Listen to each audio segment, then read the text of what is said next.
Hello aspirants, welcome to daily news analysis of the Hindu. Today the date is 4th October, so let's get started. आज in depth हमें दो articles cover करने हैं. One is stem cell and second one is Indian university obsession with national ranking. इसके अलावा UK और Mauritius के बीच deal हुई है. यहाँ पर एक डिस्प्यूट था इनके बीच में.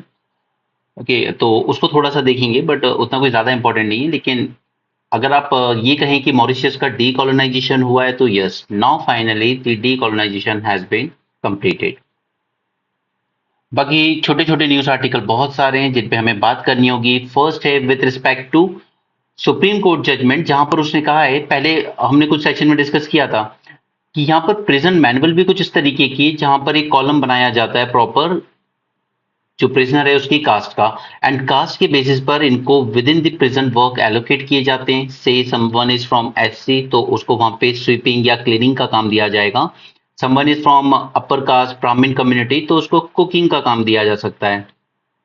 राइट तो और इनके जो सेल भी होते हैं, जैसे प्रिजन में अलग अलग सेल हैं, तो वहां पर मेक श्योर किया जाता है कि अलग अलग कास्ट के लोग साथ नहीं रखे जाएं. जैसे कोई एक एससी है या कोई ब्राह्मण या जनरल कास्ट है तो उनको एक सेल में नहीं रखते हैं. प्रॉपर सेग्रीगेशन किया जाता था. तो यहाँ पर सुप्रीम कोर्ट ने जजमेंट दिया है that these two things this violate the dignity. Prisoner है तो वो फिर से प्रिजनर है, ठीक है, उससे कास्ट का कोई लेना देना नहीं होता. क्योंकि अगर स्टेट, ऑब्वियसली ये जो रूल्स हैं, जो प्रिजन मैनुअल है, ये स्टेट गवर्नमेंट और बाकी जो रूल्स है वो सेंटर बना रहा है. स्टेट को कॉन्स्टिट्यूशन ने कहा है कि आपको तो ये इंश्योर करना है कि किसी भी तरह का डिस्क्रिमिनेशन ना हो पब्लिक में. लेकिन अगर आप अपने द्वारा बनाए गए प्रिजन में ही कास्ट के बेसिस पर डिस्क्रिमिनेशन करना शुरू कर देंगे तो ये तो सबसे ग्रॉस वायलेशन है इस चीज का. ऑलराइट, सो यहाँ पर इस बायस को रिमूव करने की बात की है सुप्रीम कोर्ट ने, that everyone is born equal and can not suffer life long due to stigma attach to their caste. State और यूनियन टेरिटरीज को कहा गया है you should revise your present manual या फिर rules in 3 months. This is first point. Second is center should address caste based discrimination in model present manual of 2016. जैसे work जो allocate किया जाएगा वो कास्ट बेसिस पे किया जाता है कई बार यहाँ पर. And third is the caste column references to the caste in prisoners register should be remove. वहां पर ये जो कॉलम है कास्ट का ये रिमूव किया जाना चाहिए. ओके यहाँ पे चीफ जस्टिस ऑफ इंडिया ने कहा that article 15(1) of the constitution which enshrine fundamental rights against discrimination, right against discrimination, but if the state itself discriminate against citizen, then it is discrimination of highest form. After all, the state is expected to prevent discrimination and not perpetuate it. Okay, so this was the first news जिसमें बात की गई है कि यहाँ पर जो caste discrimination होता है उसे बंद किया जाएगा. Next is government open the portal for internship to bridge skill set. अब हम लोगों ने जब बजट डिस्कस किया था तब हमने बात की थी कि गवर्नमेंट एक इंटर्नशिप की स्कीम लेके आने वाली है जहां पर इंडिया के टॉप 500 कंपनीज हैं, वहां पर आपको 1 साल की इंटर्नशिप अलाउ की जाएगी. ओके तो उसी के लिए पोर्टल गवर्नमेंट ने लॉन्च किया है and around 111 companies like Mahindra and Mahindra इस टाइप की कंपनीज ने साइन अप किया है वहां पर. ठीक है, तो वहां से बच्चे इसको ज्वाइन करेंगे, 1 साल के लिए इंटर्नशिप कर सकते हैं. बट सबसे इंपॉर्टेंट है यहाँ पर ये याद रखना कि कौन एलिजिबल नहीं है इस स्कीम में.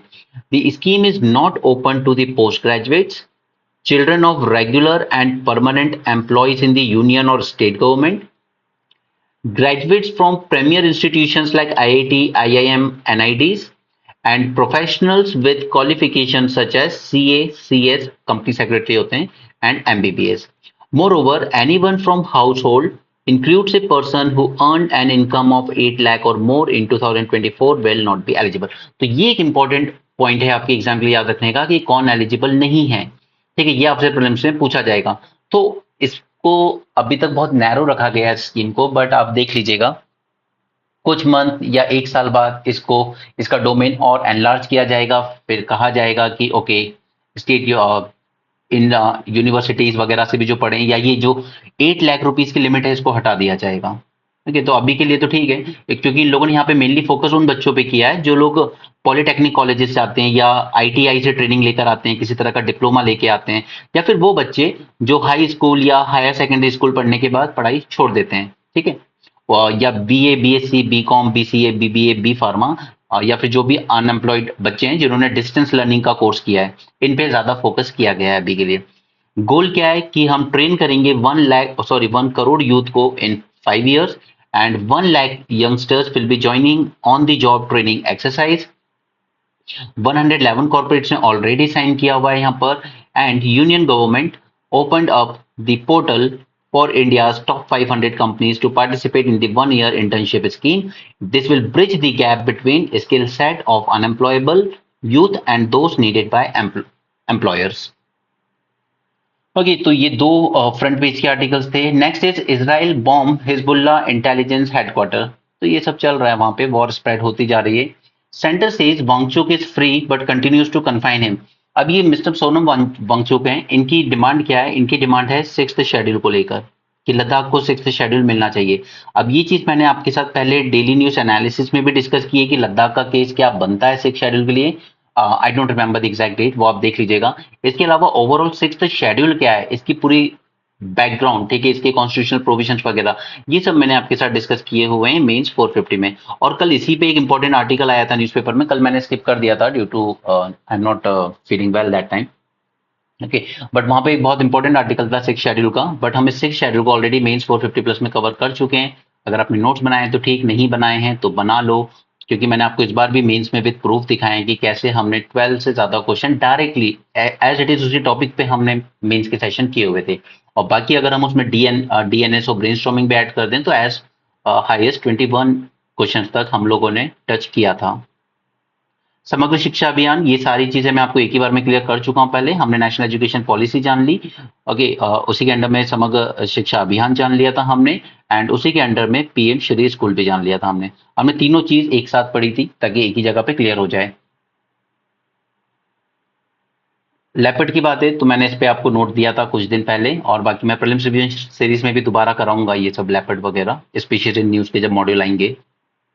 पेरियार मेमोरियल, इस पे हमने सेल्फ रिस्पेक्ट मूवमेंट पढ़ ली थी कुछ दिनों पहले न्यूज एनालिसिस में, और पेरियार जी के बारे में भी जान लिया था वहां पर। अच्छा, मेरे पास काफी काम के आर्टिकल्स हैं, अभी हम आएंगे एक एक करके। Alright, this is one thing. ये है United state commission on international religious freedom. ये बार बार रिपोर्ट निकालता रहता है और अपने यहाँ की जो फेडरल गवर्नमेंट है यूएसए की, उसको कहता रहता है कि इस कंट्री को ये डेजिग्नेशन दे दीजिए या वो डेजिग्नेशन दे दीजिए। ये सिर्फ एक ही चीज को एनालाइज करता है, किस किस कंट्री में रिलीजियस फ्रीडम कोलैप्स कर रही है या डिक्रीज हो रही है। तो इन्होंने कहा कि इंडिया के रिस्पेक्ट में that yes India continue to worsen throughout 2024। यहाँ पर रिलीजियस फ्रीडम इंडिया में और वर्स होती जा रही है। और इन्होंने इसके लिए क्या एग्जाम्पल्स दिए? First, strengthening of discriminatory legislation like state level anti conversion and anti terrorism loss. अब ये जो लड़का है ना खालिद, इसके रिस्पेक्ट में यूएसए में भी कई बार प्रोटेस्ट हुआ है कि 3-4 साल हो चुके हैं उसको, उसकी ट्रायल ही नहीं करवाई जा रही है। आपको उसको सजा देनी है, फ्री करना है, वो बात की बात है, बट एटलीस्ट उसकी ट्रायल तो होनी चाहिए ना। तो फिर सुप्रीम कोर्ट कर क्या रहा है? ओके, तो फर्स्ट जो इन्होंने इसके लिए जो बेसिस दिया वो कि स्टेट लेवल पर काफी सारे एंटी कन्वर्जन लॉस इनेक्ट किए गए हैं एंड एंटी टेररिज्म लॉस को और स्ट्रेंथन किया गया है, और इसके थ्रू जो माइनॉरिटी है स्पेशली मुस्लिम्स, उनको टारगेट किया जा रहा है as per this report. Anti conversion law is not only targeting the Muslims. Actually, it is primarily targeting the Christians. I mean not Christians, but the Christian missionaries जो कि tribal areas में कई बार conversion activities को perform करते हैं, ठीक है, specially in north eastern areas, right. तो ये जो anti conversion laws state level पे लाए गए हैं, it is mostly targeting these Christian missionaries and it is nothing to do against the Muslims. Next is the rules for implementation of CAA, rules for implementation of 2019 citizenship amendment act. But again ये report बिल्कुल flawed है इस मामले में, क्योंकि citizenship amendment act जो है वो किसी की नागरिकता लेने की बात नहीं कर रहा है। वो तो हमारे यहाँ जो 3 स्टेट कंट्रीज हैं, पाकिस्तान, अफगानिस्तान एंड बांग्लादेश, यहां से आए हुए सभी नॉन मुस्लिम्स को सिटीजनशिप देने की बात कर रहा है। It is granting the citizenship, it is not taking anyone citizenship, right. ऐसा नहीं है कि इंडियन मुस्लिम की सिटीजनशिप ली जा रही है, जैसा कि एक प्रोपोगेंडा चलाया गया against the government. And second thing is कि यहां पर अगर ये इस बात को हाईलाइट कर रहे हैं कि जो मुस्लिम्स हैं, जैसे अहमदिया मुस्लिम्स हैं, ठीक है, या जो मुस्लिम्स वहां तालिबान रिजीम में सब्जुकेट हो रहे हैं, अगर वो इंडिया आते हैं तो उनको सिटीजनशिप से क्यों बाहर रखा जा रहा है? तो ये इनका वैलिड पॉइंट है कि हाँ ठीक है, डिस्क्रिमिनेशन तो हो रहा है इसके अंडर में कि हम सिर्फ नॉन मुस्लिम्स को अलाउ कर रहे हैं अपने सिटीजनशिप लेना, and the third one is passing of state level uniform civil code जैसे उत्तराखंड। ठीक है, तो ये तीन इन्होंने पॉइंट्स दिए हैं जिसके अकॉर्डिंग इनको लगता है कि इंडिया में जो रिलीजियस फ्रीडम है वो डिक्रीज होती जा रही है। इसके अलावा इनका कहना था कि राम टेम्पल इशू में आपने हिंदू टेम्पल कंस्ट्रक्ट कर दिया on the site of mosque, जहां पे मॉस्क हुआ करती थी कभी, वहां पे आपने हिंदू टेम्पल कंसिडर कर दिया। This is fourth point. Fifth is Hindu nationalist processions through out प्रोडोमिनेटली Muslim neighbourhood. ये रियलिटी है, ये कई जगह पे हम लोग देखते हैं कि हिंदू प्रोसेशन रामनवमी पे या हनुमान जयंती पे जानबूझकर मस्जिदों के सामने से निकाले जाते हैं, जानबूझकर डीजे बजाए जाते हैं तेज तेज, या फिर उनकी तरफ, जैसे हमारी एक कैंडिडेट थी हैदराबाद में, वो उसकी तरफ ही ऐसे धनुष बाण के इशारे कर रही थी मस्जिद की तरफ, जैसे कोई उसी को टारगेट करना हो। तो ये इस तरह के आपके जो ये होते हैं वो ठीक नहीं है। इस तरह का बिहेवियर अल्टीमेटली इंडिया की इमेज को ही खराब करता है। ओके। इसके अलावा काफी सारे, जैसे कि अभी हमारा मथुरा में, काशी मथुरा में भी डिमांड की जाती है कि यहाँ पर ज्ञानवापी मॉस्क जो है वो हिंदू टेम्पल था। तो इस तरह की जो आप डिमोलिशंस कर रहे हो, it is violating the India's places of worship act. ठीक है, ये 1994 का जो एक्ट है, ये मैंने आपके साथ ऑलरेडी डिस्कस किया हुआ है, जो ये कहता है कि किसी भी रिलीजियस प्लेस का स्टेटस चेंज नहीं किया जाएगा एक्सेप्ट राम जन्मभूमि वाला मैटर। ठीक है, तो ये इन्होंने कुछ 6 पॉइंट्स दिए हैं टोटल, जिसके अकॉर्डिंग ये कह रहे हैं कि इंडिया में रिलीजियस फ्रीडम डिक्रीज हुई है। इसके अलावा there has been arrest of dozens of Christians on allegation of conducting और participating in force conversion. Anti cow slaughter laws, now this is seventh one.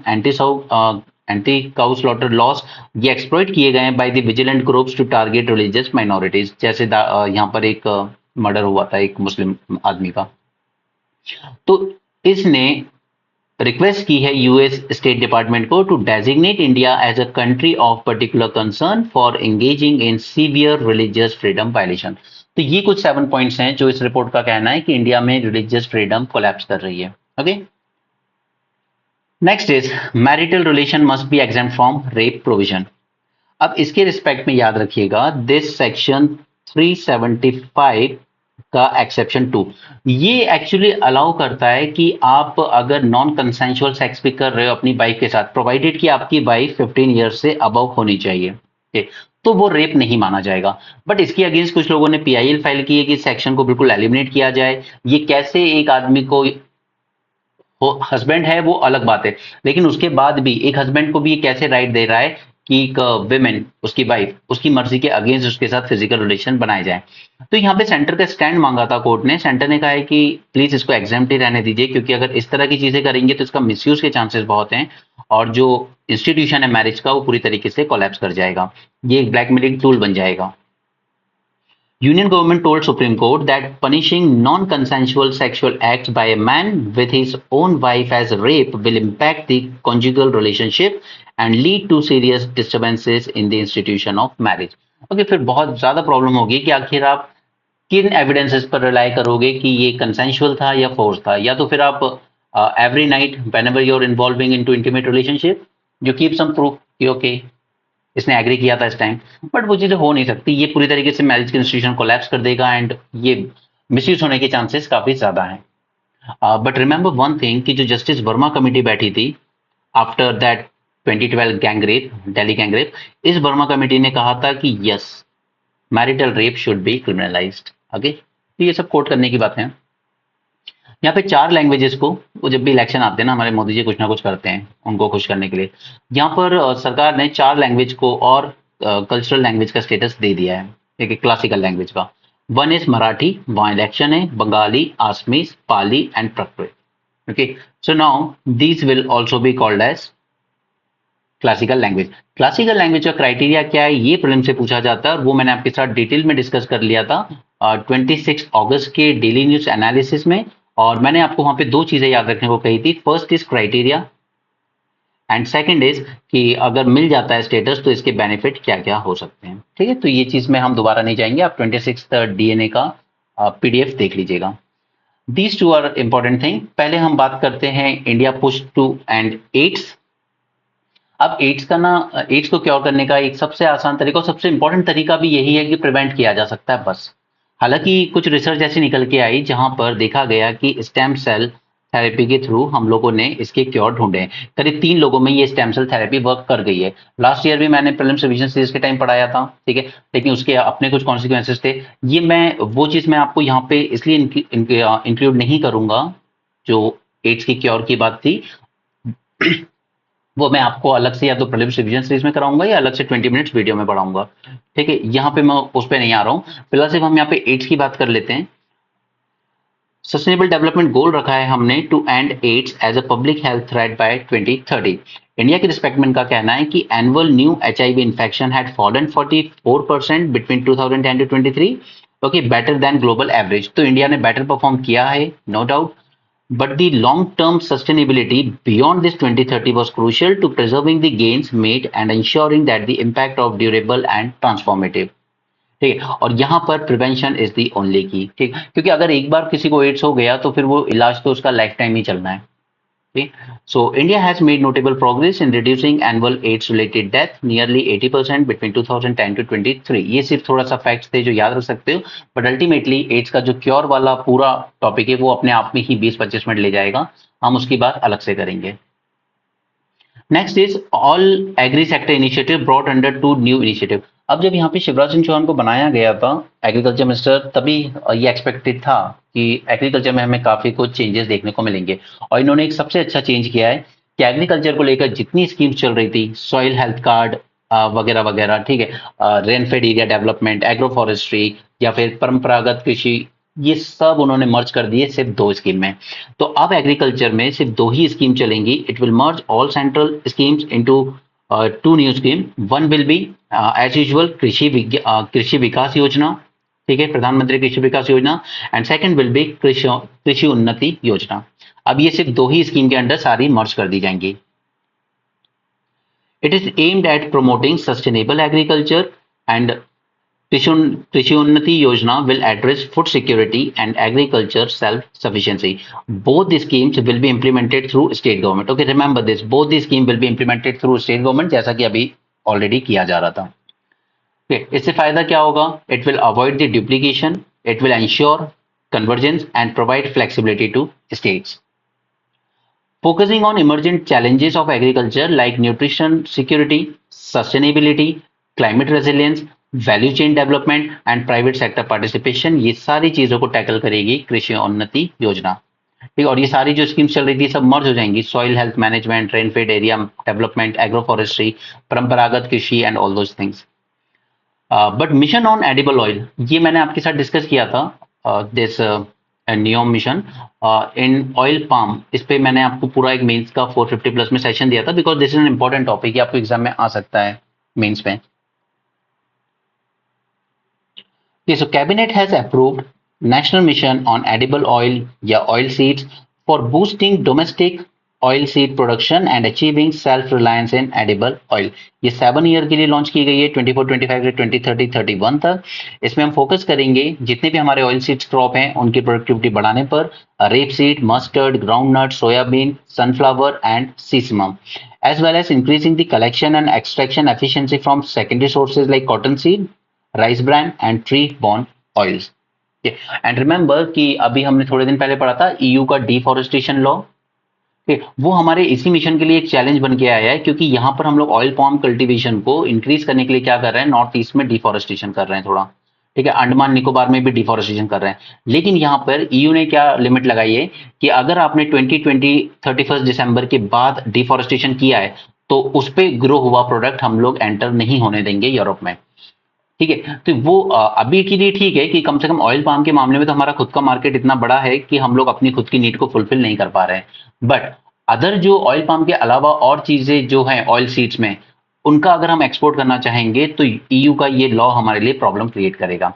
और इसके अगेंस्ट कॉफी कल्टीवेशन भी होता है, ठीक है। तो इन सब चीजों के अगेंस्ट इंडिया, ब्राजील जैसी कई कंट्रीज ने प्रोटेस्ट किया था, और ईयू ने अब डिसाइड किया है कि ठीक है हम 1 साल के लिए इसको डेफर कर रहे हैं।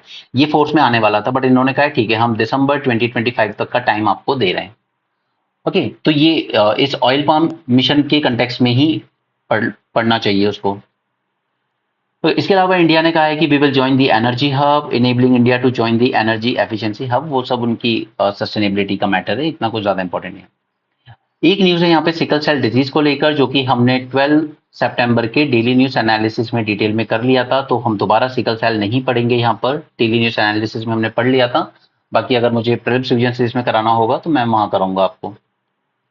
स्टेम सेल में आज आपको तैयार करवा देता हूं कि एग्जैक्टली होते क्या है, फिर नेक्स्ट सेशन में कभी हम लोग देख लेंगे the cure for AIDS. Stem cell therapy की मदद से एड्स का जो क्योर आया उसके बारे में हम बात कर लेंगे। Stem cell can fix T1 diabetes. Just a second. Stem cell therapy, it is a cutting-edge development in regenerative medicine that holds the promise of a functional cure for type 1 diabetes, enabling the body to regenerate insulin-producing beta cell. Okay.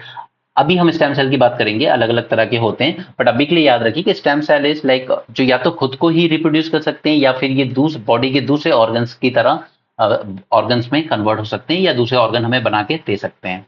Okay, ये हमारे इन beta cells को produce कर सकता है वापस से, जो insulin हमारी बॉडी में इंसुलिन प्रोड्यूस करते हैं। ठीक है, यहाँ पे एक पेशेंट का है फ्रॉम द चाइना, यहाँ पे एक ट्रांसप्लांटेशन किया गया एक रीप्रोग्राम्ड स्टेम सेल का that reportedly reverse the disease.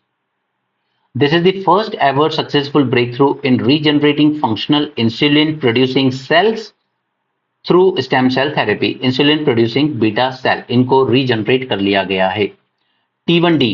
This is an autoimmune condition where immune system attacks and destroy insulin producing beta cells of pancreas resulting in diabetes. ठीक है, इसे एक कहते हैं हम T1 टाइप की diabetes and you are insulin dependent to manage the elements for life. अब पूरी लाइफ टाइम आपको इंसुलिन लेते रहना पड़ेगा क्योंकि आपके जो बीटा सेल्स थे जो इंसुलिन प्रोड्यूस कर रहे थे बॉडी में वो डिस्ट्रॉय हो चुके हैं।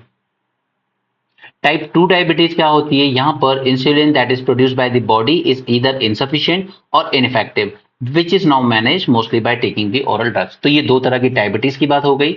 सो टाइप 1 में स्टेम सेल थेरेपी क्या कर रहे हैं, यहाँ पे ये लोग pluripotent stem cells that have the ability to transform into any cell. अब ये प्लूरिपोटेंट का मतलब ही होता है कि ये किसी भी तरह के सेल में कन्वर्ट हो सकते हैं। Okay, so these pluripotent stem cell that have the ability to transform into any cell type are pre-programmed into insulin producing cell and then transplanted into the human body. हम एक pluripotent cell लेंगे, वो हम कहीं से भी ले सकते हैं, जैसे आपके बोन मैरो से ले सकते हैं, ठीक है, या अम्बिलिकल कॉर्ड से लिया जा सकता है। अभी थोड़े दिन पहले न्यूज आर्टिकल था कि लड़कियों के पीरियड्स के टाइम जो ब्लड होता है उससे भी लिया जा सकता है। ओके, तो ये प्लूरिपोटेंट सेल लिए जाएंगे, उनको लेबोरेटरी में प्री प्रोग्राम किया जाएगा कि हमें उनसे कौन सा फंक्शन करवाना है। सपोज हमें इनसे इंसुलिन प्रोड्यूस करवाना है तो हम उसको प्रोग्राम करेंगे, वापस से आपकी बॉडी में ट्रांसप्लांट करेंगे और वहां जाकर वो फंक्शन परफॉर्म करेगा जिसके लिए उसको तैयार किया गया। These pre-programmed cells will then start producing insulin and help regulate glucose. But creating these cells would mimic the pancreatic islets in functionally from different pluripotent stem source. Challenges क्या है? First thing is it is an invasive process क्योंकि हम ये body के बाहर कर रहे हैं और कोई भी इन्वेसिव प्रोसीजर जो होगा उसके साथ कुछ ना कुछ रिस्क एसोसिएटेड होते हैं।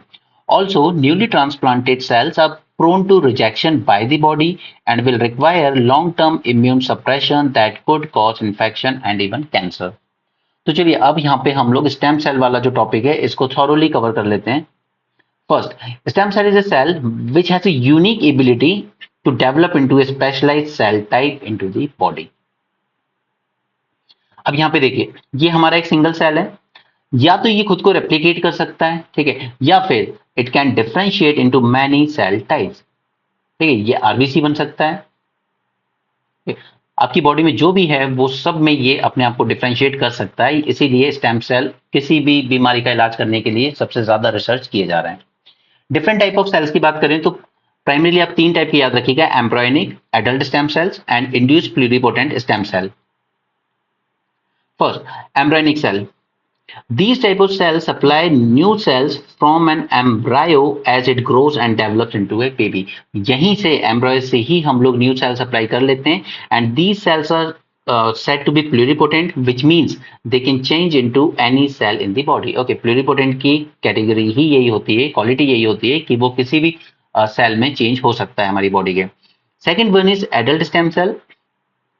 They supply new cell as organism grow and replace cells that get damaged. So these cells are said to be multipotent, which means they can only change into some cells in the body. ठीक है, ऊपर वाला जो था pluripotent होता है वो किसी भी टाइप के में हो सकता है, एनी टाइप, बट ये वाला ओनली सम, मतलब कुछ टाइप के सेल्स में ही ये हो सकता है. Okay, not any cell. For example blood cells and skin cells can replace their kind only. ठीक है, अगर ये ब्लड से लिए गए या स्किन से लिए गए तो ये उसी टाइप में ही खुद को रेप्लिकेट कर सकते हैं, उसी को रिप्लेस कर सकते हैं. एंड थर्ड वन होता है हमारा induced pluripotent stem cell. These are stem cell that scientist make in the laboratory. Induce का मतलब ही है यहाँ पर, it signifies that they are made in the lab by taking normal adult cells like skin या blood cells and reprogramming them to become the stem cell. Just like embryonic stem cells, these are also pluripotent, so they can develop into any cell type. Okay, तो ये तीनों चीज I hope आपको यहाँ पे clear हुई हो. Embryonic okay pluripotent होता है, हर टाइप में हो जाएगा. एडल्ट सेल मल्टीपोटेंट होता है, यानी कि जिस पार्ट से लिया गया उसी टाइप में हो सकता है. And third one is induced, यानी कि हम लेबोरेटरी में इसको रिप्रोग्राम कर रहे हैं और एक प्लूरिपोटेंट सेल की तरह अब ये किसी भी तरह के सेल में बन सकता है. ओके, तो यहाँ पर ट्यूटिपोटेंट, प्लूरिपोटेंट, मल्टीपोटेंट, ओगियोपोटेंट एंड यूनिपोटेंट ये सब आप देख सकते हैं. टोटिपोटेंट की जब हम बात कर रहे हैं तो एम्ब्रायनिक स्टेम सेल की बात कर रहे हैं. They can differentiate into any cell type. Pluripotent embryonic stem cell या IPHC, they can differentiate into cell from any type of 3 germ layer जो हमने ऊपर देखी. And multipotent adult stem cell होते हैं, differentiate into limited range of cell type. ठीक है, जैसे स्किन या ब्लड से लिया गया तो. Oligopotent, these are a kind of adult stem cell. They can differentiate into limited number of cell type. And unipotent, uni मतलब they can differentiate into only single cell type. Okay. चलिए तो आगे चलते हैं.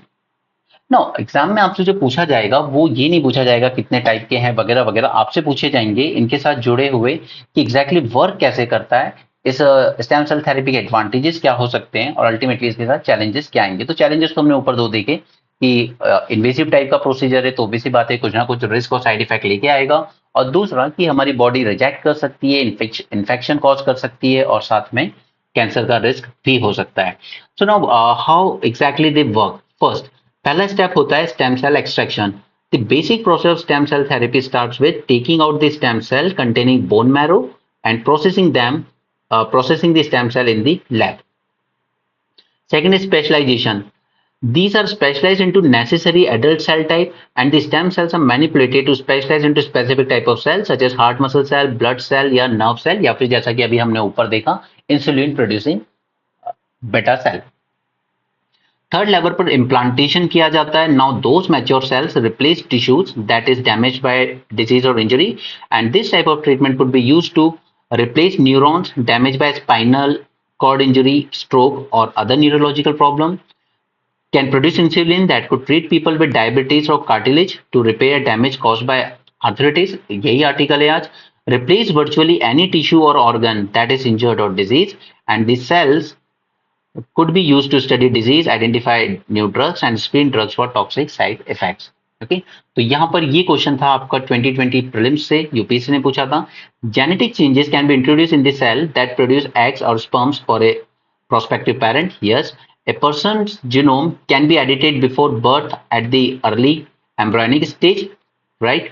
Human induced pluripotent stem cell can be injected into the embryo of a pig. Exactly, ये भी किया जा सकता है. एंड इसीलिए यहाँ पर तीन ऑप्शन करेक्ट थे. और आपने वो न्यूज पढ़ी भी होगी जहां पर एक पिग का हार्ट ह्यूमन में लगाया गया था, हालांकि फिर उसके बाद उसमें इन्फेक्शन हो गया एंड कुछ ही हफ्ते बाद उस इंसान की डेथ हो गई थी. राइट, तो ये यूपीएससी का पीवाईक्यू है. एडवांटेज की बात करें तो ये आप सेल्फ रीड कर लीजिएगा, आई am not going into this. Okay, जैसे एडवांटेज ये है कि इन्वेजन तो होता है बट मिनिमल इन्वेजन होता है. ठीक है, एक पोटेंशियल रखती है ये थेरेपी कि हम डिजीज को रिवर्स कर सकते हैं, जैसा कि अभी हमने इंसुलिन के केस में देखा. Faster recovery, natural healing, prevent complications. Similarly 2012 में बहुत पहले एक क्वेश्चन पूछा गया था with reference to stem cell, which of the following statement is correct. Stem cell can be drive from mammals only. ऐसा नहीं है, सिर्फ मैमल से ड्राइव किया जाता है ऐसा नहीं है. Stem cell can be use for screening new drugs. Yes, stem cell can be use for medical therapy. So answer 2 and 3 इसका सही होगा. An obsession with ranking is harming India university. अब हम इस आर्टिकल में कुछ इंपॉर्टेंट 5 पॉइंट्स दिए हैं, उनको डिस्कस करेंगे। बट रैंकिंग यहाँ पे जो हमारी NIRF निकाली जाती है, उसका जो क्राइटेरिया है, उसमें एक बहुत ही इंपॉर्टेंट क्राइटेरिया है कि आपके यहाँ से आखिर कितने पेपर पब्लिश हुए हैं, कितने पेटेंट फाइल हुए हैं। अब पेपर पब्लिश करने से कोई मतलब नहीं है अगर बाहर से खरीद के लाके जमा कर दिया। जैसे मैंने अभी एक दिन न्यूज एनालिसिस में बताया था, एक आदमी ने 360 दिन, एक साल में 330 पेपर पब्लिश कर दिए। That's not possible. अगर आप रिसर्च कर रहे हो किसी चीज पे तो इट्स टाइम कंज्यूमिंग।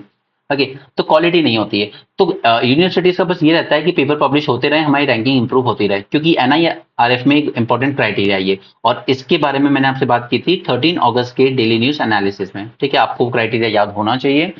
हम इसको डिस्कस कर लेते हैं कि आखिर यहाँ पर इस ऑब्सेशन की वजह से दिक्कतें क्या आ रही हैं। Ranking obsession. The growing obsession with global and national rankings in universities reduce the education to a single metric, which is insufficient to capture the multidimensional role of universities. अब यहाँ पे इनका पूरा एक गोल हो जाता है कि ये देखो रैंकिंग में सबसे ज्यादा वेटेज किसका है। ओके, पेपर पब्लिशिंग का वेटेज ज्यादा है, तो चलो ज्यादा से ज्यादा पेपर पब्लिश कराओ रिसर्चर से, स्टूडेंट से। ठीक है, बट क्वालिटी पे ध्यान नहीं, टीचिंग पे ध्यान नहीं, किसी चीज पे ध्यान नहीं। ओके, तो ये जो रैंकिंग ऑब्सेशन है वो ठीक नहीं है। अल्टीमेटली आप एक सिंगल मैट्रिक पे फोकस करते हो, ना कि बच्चे की होलिस्टिक डेवलपमेंट पे। Next is role of universities. Minute, university का मेन पर्पस क्या होता है? To teach, to mentor future citizen and promote knowledge through research. Both teaching and research are integral to fulfilling the social and economic obligation of university. But यहाँ पे university क्या कर रही है? टीचिंग पे उतना ध्यान नहीं दे रही है, मेंटरशिप पे भी उतना ध्यान नहीं दे रही है। वो बस रिसर्च के नाम पे उनका मेन फोकस है कि ज्यादा से ज्यादा पेपर पब्लिश होते रहें, ठीक है, या फिर पेटेंट फाइलिंग करते रहो, चाहे वो पेटेंट थोड़े टाइम बाद रिजेक्ट हो जाए। इवन ये पेपर भी विड्रॉ हो जाते हैं थोड़े टाइम बाद। ठीक है, ये भी रिजेक्ट कर देती है जर्नल्स कि आपकी इस रिसर्च में, आपके इस पेपर में कुछ भी नहीं है। राइट, तो टीचिंग हो या रिसर्च हो, दोनों पे बराबर फोकस करना चाहिए, ना कि रैंकिंग के पीछे भाग के कि चलो किसी जिसका ज्यादा वेटेज है उस पर फोकस कर लेते हैं। Third is overemphasis on research. Universities are focusing excessively on research output, that is number of published paper, impact factors to improve their ranking. This approach overlooks other important factors such as relevance and quality of the research. This is biggest issue, the quality of the research, effective teaching and societal contribution. क्या आपकी जो research निकल के आ रही है, क्या वो society में किसी भी तरह से कंट्रीब्यूशन दे रही है? Okay, that is important thing. One-dimensional metrics. Ranking systems such as NIRF or global ranking often use limited metrics that do not capture the holistic performance of universities, and this includes sidelining teaching quality in favor of research publication. सिर्फ publication पे focus रहता है यहाँ पे। Impact on faculty. This ranking-driven emphasis on research has led to a situation where university job candidates and faculty members are judged based on their publication record and citations rather than their teaching ability or mentorship. Exactly जैसा आपकी UPSC industry में होता है। ठीक है, बस ये देखा जाता है कि आपका बैकग्राउंड क्या रहा है, एजुकेशनल बैकग्राउंड। ठीक है, आपने खुद क्या अचीव किया है। डजेंट मैटर कि उसकी खुद की टीचिंग एबिलिटी कितनी अच्छी है या उसकी मेंटरशिप क्वालिटी कितनी अच्छी है, वो सेकेंडरी हो जाती है, वो बैक सीट ले जाता है, और बस ये देखा जाता है कि आप बताइए आपने क्या अचीव किया है अभी तक। ठीक है, तो देखिए खुद एग्जाम सेलेक्ट होना, पढ़ के आंसर लिख के एग्जाम सेलेक्ट हो जाना, that is different thing, and उस तरीके से टीचिंग करना जहां अगले बच्चे को तैयार किया जा सके एग्जाम के लिए, that is absolute different thing. Okay, इसलिए हमेशा हर क्वालिफाइड कैंडिडेट अच्छा टीचर बने जरूरी नहीं, और हर टीचर जो इस वक्त पढ़ा रहा है अगर वो एग्जाम में फेल हुआ है, डजंट मीन कि वो अच्छे से उसको नॉलेज नहीं था। कई बच्चों के पास होता है कि एग्जाम का जो पैटर्न होता है कि वहां पे चलिए आपको इस तरीके से आंसर लिखना है इतनी देर में, ये हो सकता है कि उसका एक दो सब्जेक्ट पे कमांड बहुत अच्छा हो बट बाकी पे ना हो। तो यही चीज वहां भी होती है कि ये देखा जाता है कि जब फैकल्टी हायर करते हैं कि आपके पब्लिकेशन रिकॉर्ड क्या रहे, आपके कितने पेपर पब्लिश हुए हैं, आपने क्या सिटेशन अचीव किए, रादर देन कि आपकी टीचिंग एबिलिटी कैसी है, आपकी मेंटरशिप स्किल्स कैसी हैं। Okay, this is very important point. Teaching and research, there is need to balance both teaching as well as research role, because अभी का जो हमारा करंट सिस्टम है it disproportionately rewards research focus activities often at the cost of teaching and mentoring. हाँ, universities पूरा focus बस इसी पे कर रही है, रिसर्च फोकस। ओके, टीचिंग और मेंटरिंग को बैक सीट दे दी गई है। लेकिन अगर टीचिंग और मेंटरिंग अच्छी नहीं होगी तो जो बच्चे आज पढ़ रहे हैं वो अच्छे रिसर्चर्स नहीं बन पाएंगे। Policy and financial impact, government use ranking to allocate funds, further encouraging universities to focus on improving ranking rather than ensuring quality education. Universities not ranked highly might suffer in terms of financial support as well. अगर कोई अपने यहाँ अच्छी teachers पे, अच्छी mentorship पे focus कर रहा है, तो उसको फंड्स नहीं मिलेगा ऊपर, क्योंकि उसने अभी तक रिसर्च में कुछ नहीं दिखा पाया है। Long term harm. The race for higher ranking may compromise the development of well-rounded students, create financial pressure on institution, and discourage faculty from prioritizing teaching and mentorship. फिर वो फैकल्टी जो होगी वो अपना टीचिंग पे ध्यान देना बंद कर देगी, मेंटरशिप पे ध्यान देना बंद कर देगी और खुद की रिसर्च और पेपर पब्लिशमेंट में ही ज्यादा फोकस करेगी. This could lead to decline in the overall quality of education and innovation in the long run. Recommendation: Universities should consider creating separate tracks for research focus and teaching focus faculty. आप अलग अलग basis पर recruit कीजिए कि हमें यहाँ पर teaching के लिए फैकल्टी चाहिए और यहाँ पे हमें रिसर्च में जिन्होंने कुछ अचीव किया हो वैसी फैकल्टी चाहिए. Okay, to allow for specialization without neglecting their area. They should also focus on creating a balanced, more holistic evaluation system that foster innovation and societal impact. Right, तो काफी अच्छे पॉइंट्स लिखे इन्होंने इस एडिटोरियल में कि कैसे ये ऑब्सेशन है जो रैंकिंग के लिए ये ठीक नहीं है. इंटरनल डेमोक्रेसी अपने आप में एक बहुत बड़ा टॉपिक है. ये कम से कम हमारे 30 से 40 मिनट लेगा अगर हम इसको इन डेप्थ करेंगे इलेक्शन कमीशन के पर्सपेक्टिव समझ के कि क्यों इलेक्शन कमीशन को पावर नहीं दी जाती है इन पॉलिटिकल पार्टीज को डी रजिस्टर करने की. रजिस्टर तो करता है बट डी रजिस्टर नहीं कर पाता है. ठीक है, तो ये सब हम एग्जामिन करेंगे separately. It is a big topic in itself, हम उसकी बात अलग से करेंगे. यहाँ पे स्वच्छ भारत मिशन 2.0 की बात की गई है. अब स्वच्छ भारत मिशन 1 जो था उसका क्या फोकस था? उसका मोस्टली फोकस था ओपन डेफिकेशन फ्री बनाना अपने शहरों को, अपने विलेजेस को. सेकंड हमने बात की कि यार ओपन डेफिकेशन फ्री तो बन गए, ठीक है, लेकिन इतने सारे लैंडफिल साइट्स क्रिएट हो गए, कूड़े के पहाड़ बने हुए, इनको कैसे मैनेज करना है? तो इसी को अच्छे से प्रॉपर हैंडल हो, सेग्रीगेशन हो, इनका डिकम्पोजिशन हो, इसी पे फोकस कर रहा है Swachh Bharat mission 2.0. The central government launch the legacy waste. अब लेगेसी वेस्ट क्या होता है? देखिए, लेगेसी वेस्ट वो है कि जो पहले से ही कूड़ा इकट्ठा हुआ पड़ा है हमारे शहरों के आउटर में. अब दिल्ली के आउटर में कचरे के पहाड़ बने हुए थे, फिर जैसे जैसे पिछले 10-15 साल में दिल्ली और ज्यादा एक्सपैंड हुई तो इन एरियाज में लोग इनके नियर बाय रहना शुरू कर दिया और फिर उन्हें रियलाइज हुआ कि यार यहाँ पे तो कितना पॉल्यूशन है, हवा यहाँ की कितनी गंदी है due to all this landfill sites.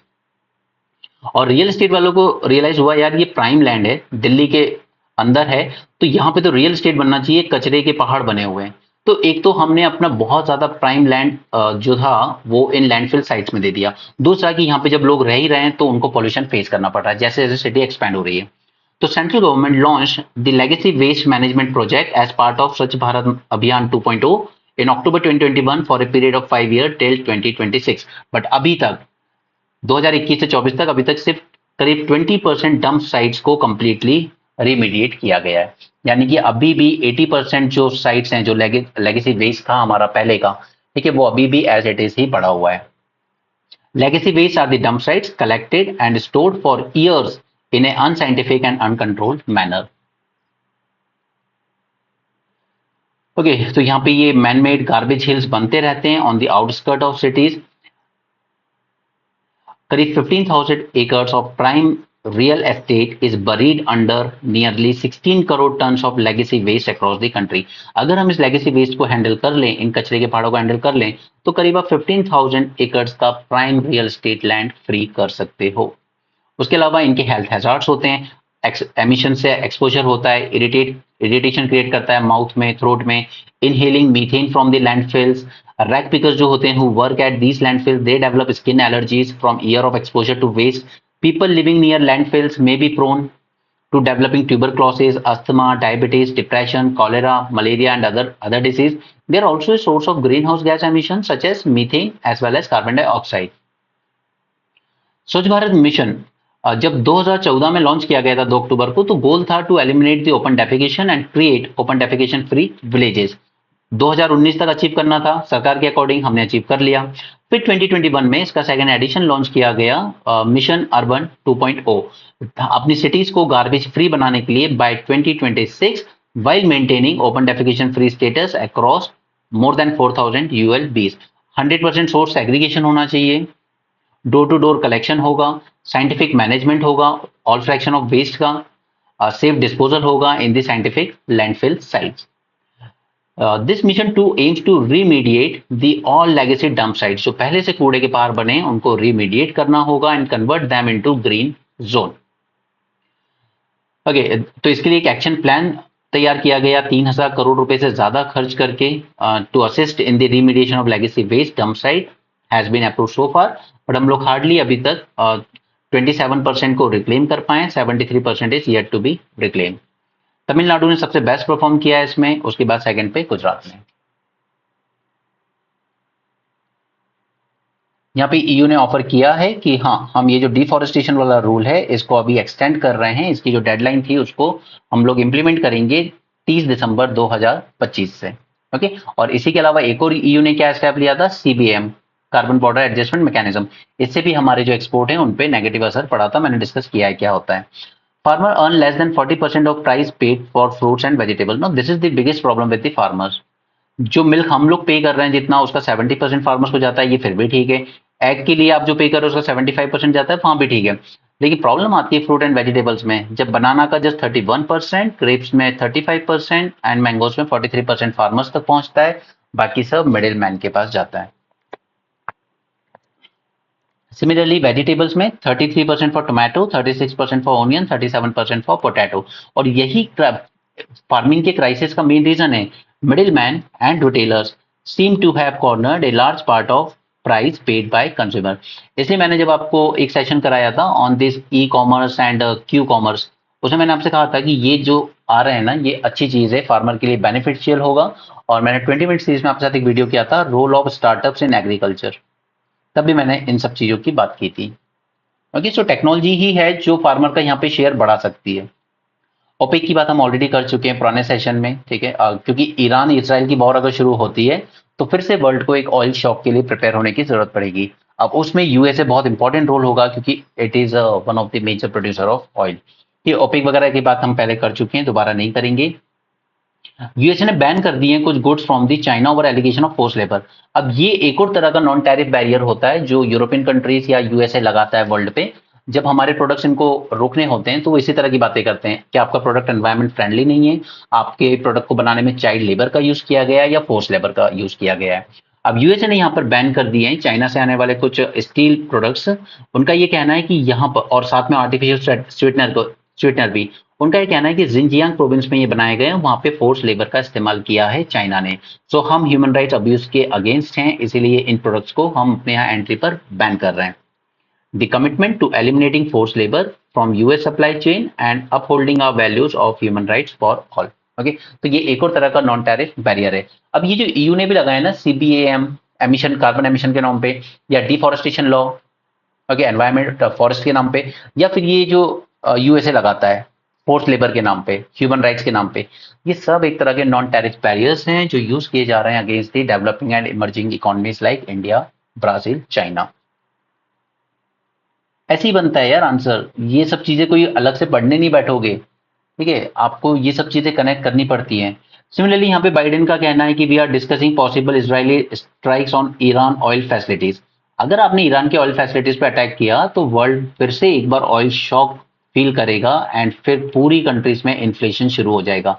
और फिर वही हाल होंगे जो कि सूरत में डायमंड इंडस्ट्री में इस वक्त हो रहा है। हमने बात की थी 2 दिन पहले डिस्कशन उस पर। UK to return Chagos island to Mauritius in historic agreement. ठीक है, छगोस आइलैंड जो डिस्प्यूटेड थे वो रिटर्न किए जाएंगे मॉरिशियस को बाय यूके, बट उन्होंने साथ में ये डिसाइड किया है कि इसको मैनेज हम करेंगे, स्पेशली दिस टैगो गार्शिया, क्योंकि ये एक नेवल बेस है यूके यूएस की नेवी का। ठीक है, ये है पूरा छगोस आर्किप्लैगो, उसमें एक ये छोटा सा आइलैंड है which is known as Diego Garcia. यहाँ पर यूएसए और यूके का नेवल बेस बना हुआ है और ये है मॉरिशियस। ओके, अब इस रीजन में इंडिया ने क्या क्या डेवलपमेंट किए अभी तक वो भी देख लीजिए। यहाँ पर हमने सबसे पहले मेडागास्कर के साथ एक लिस्टिंग पोस्ट बनाने की बात की थी। दूसरा यहाँ पर एजम्पशन आइलैंड है, उसमें हमने मॉरिशस के साथ एमओयू साइन किया था to build air strip and docking facility and sorry, ये अगलेगा आइलैंड पे किया है। एजम्पशन आइलैंड पे हमने साइन किया था सिचलिस के साथ to build air strip and docking facility. Okay, ये पूरा रीजन जो है ये हमेशा एक बोन ऑफ कंटेंशन बना रहता है between navy of various Nations, specially जब अटल जी ने भी वो सैंक्शन किया था न्यूक्लियर बॉम्ब, हमारा न्यूक्लियर टेस्ट, तब उन्होंने यही कहा था कि यार एक तो चाइना परेशान करता रहता है, पाकिस्तान उधर ऑलमोस्ट टेक्नोलॉजी बना चुका है न्यूक्लियर बॉम्ब की, सिर्फ ब्लास्ट करने की देर है, और सबसे इंपॉर्टेंट कि देगो गार्शिया में हमारे इतना करीब आके यूएसए बैठा हुआ है। ठीक है, और तब का यूएसए आज की यूएसए से काफी डिफरेंट है। आज यूएसए को इंडिया की जरूरत है, तब उसे इतनी जरूरत नहीं थी। ठीक है, तो वो एक थ्रेट था कि यूएस नेवी हमारे यहाँ बैठी हुई है, चाइना हमारे बॉर्डर्स पे बैठा हुआ है, पाकिस्तान भी न्यूक्लियर कैपेबिलिटी डेवलप कर चुका था, इसलिए उन्होंने कहा था India has to go nuclear, right.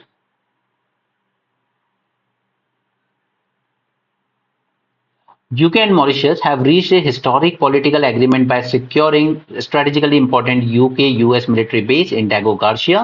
ठीक है, ये बेस इन्हीं के पास रहेगा, हालांकि बाकी छगोसा आर्किपेलागो दे दिया गया है। डेगो गार्सिया एक तरह का अटॉल है। अटॉल्स वगैरह क्या है, कोरल्स, ये मैंने आपके साथ डिस्कस किया था in my prelims revision series first part. ठीक है, वहां पे मैंने आपके साथ बात की थी कि अटॉल्स यानी कि पूरा का पूरा island over the year submerge हो चुका है, सिर्फ ये कॉर्नर पे जो सेडिमेंट्स थे उनके ऊपर कोरल्स ग्रो होती चली गई और ये बन गया एक अटॉल। ओके, तो यहाँ पे सिक्योर कर लिया इन दोनों कंट्रीज ने naval base Diego Garcia, and restore कर दिया जाएगा मॉरिशियन सॉवरेनिटी को ओवर छगोस आर्किपेलागो। राइट, तो ये कंप्लीट करता है मॉरिशियस के डीकोलोनाइजेशन को। प्रिपेयर फॉर अटैक्स, एक ईमेल भेजा है यहाँ पे हाउदी रेबल्स ने कि रेड सी में जो भी शिप जाएंगी उन पे अटैक किया जाएगा। और वैसे यहाँ पे जब हाउदी रेबल्स के अटैक शुरू हुए उसके बाद से क्या हो रहा है कि लॉन्गर रूट यूज किया जा रहा है बाय द वर्ल्ड। अफ्रीका के पूरा सरकमेंट करके जाना पड़ रहा है। ठीक है, करीब 4000 किलोमीटर का डिस्टेंस और बढ़ गया उससे। ठीक है, उसके बाद फिर कॉस्ट भी बढ़ गई, तो जो प्रोडक्ट्स इंपोर्ट एक्सपोर्ट हो रहे थे वो भी और ज्यादा कॉस्टली हो गए। फिर वर्ल्ड ओवर हर कंट्री फेस कर रही है इन्फ्लेशन, इन्फ्लेशन की वजह से डिमांड कम आ रही है हर चीज की, जस्ट लाइक डायमंड्स। ठीक है, तो ये जितना भी ट्रैफिक यहाँ स्विस कैनाल से जा रहा था, it has fallen for around 2000 transit पर month to just 800 in August. अब यहाँ पे एक चीज है, ऑटोमेटिक आइडेंटिफिकेशन सिस्टम ट्रांसपॉन्डर्स, इनको स्विच ऑफ करने को कहा जा रहा है शिप्स को, which shows that it vessels position and act as a navigation aid to nearby ships. How this missile strike had 75% accuracy when aimed at vessel operating with AIS tracking system, but 96% of attacks missed when this system is off। तो ये AIS tracking system को of करने को कहा जा रहा है इन vessels को। और इसके बाद अटैक बढ़ने की वजह से जो इंश्योरेंस कंपनीज थी उन्होंने भी अपनी इंश्योरेंस कॉस्ट को बढ़ा दिया था। बट हालांकि हाउदीज ने कभी भी यहाँ से चाइनीज या रशियन ओन्ड शिप्स को अटैक नहीं किया, क्योंकि ईरान कहीं ना कहीं उन्हीं का अलाई है, और ईरान को रशिया चाइना की तरफ पुश करने का श्रेय भी यूएसए को ही जाता है। डीप फेक की बात है यहाँ पे, तो डीप फेक के पे हम लोग ऑलरेडी पूरा 450 प्लस में सेशन कर चुके हैं ऑलरेडी। ठीक है, बाकी सब स्पोर्ट्स न्यूज है, तो आज का लेक्चर थोड़ा लेंथी था, but that's it for this session and do join the prelims revision series. क्योंकि अभी अगर आप environment, ecology and science and tech पे वर्क नहीं करेंगे तो फिर लास्ट में प्रॉब्लम होगी, लास्ट में और भी चीजें करने को। सो टाइमली ज्वाइन कीजिए एंड रेगुलर रहिए और अच्छे से पढ़ाई कीजिए, because you are already in October, it's just a matter of 90 days, फिर आप जनवरी में एंटर कर जाएंगे और फिर लगेगा कि अब एग्जाम इसी साल देना है। अभी तो फिर भी आप लोग उस हैंगओवर में हो कि अगले साल देना है। ठीक है, तो उतना लाइटली नहीं रहना है। That's it for this session, thanks for joining, have a great day and keep learning.